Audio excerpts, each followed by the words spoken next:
సంజయ ఉవాచ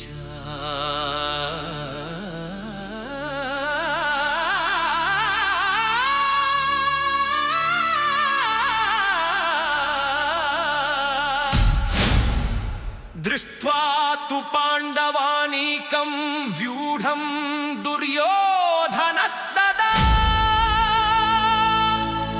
ఆచార్యముపసంగమ్య రాజా.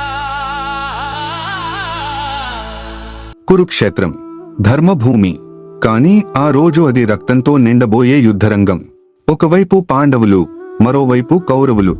యుద్ధం మొదలు కాక ముందే ఒక మనసు కంపించింది. అది దుర్యోధనుడిది.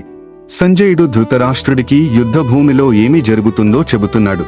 పాండవుల సైన్యం అద్భుతంగా, క్రమబద్ధంగా, వ్యూహంగా నిలబడి ఉంది. అది చూసిన క్షణంలోనే దుర్యోధనుడి గుండెల్లో ఒక చిన్న భయం పుట్టింది. పాండవుల సైన్యం ఎంత బలంగా, వ్యూహంతో నిలబడి ఉందో చూసి దుర్యోధనుడు తన గురువు ద్రోణాచార్యుని దగ్గరకు వెళ్లి ఇలా అన్నాడు. దుర్యోధనుడు బయటికి గర్వంగా కనిపించాడు. కాని లోపల అతనికి తెలిసింది, ఇది సాధారణ పోరాటం కాదు. పాండవుల వెనుక ధర్మం ఉంది, కృష్ణుడు ఉన్నాడు, అర్జునుడి విల్లు ఉంది. అతను వెంటనే ద్రోణాచార్యుడి దగ్గరకు వెళ్ళాడు. ఎందుకంటే ద్రోణుడు అతని గురువు మాత్రమే కాదు, ఆ సైన్యానికి మేధస్సు. దుర్యోధనుడి మాటల్లో గర్వం ఉన్నట్టే కనిపించినా అందులో ఒక హెచ్చరిక కూడా ఉంది. చూడండి గురువుగారు, మీ శిష్యుడైన ద్రుపదుని కుమారుడు ఎంత గొప్పగా సైన్యాన్ని అమర్చాడో. ఇది నిజానికి ఒక స్ట్రాటజీ.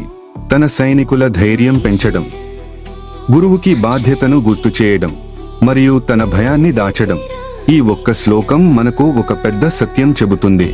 బయటికి బలంగా కనిపించే వ్యక్తి కూడా లోపల సందేహంతో ఉండొచ్చు.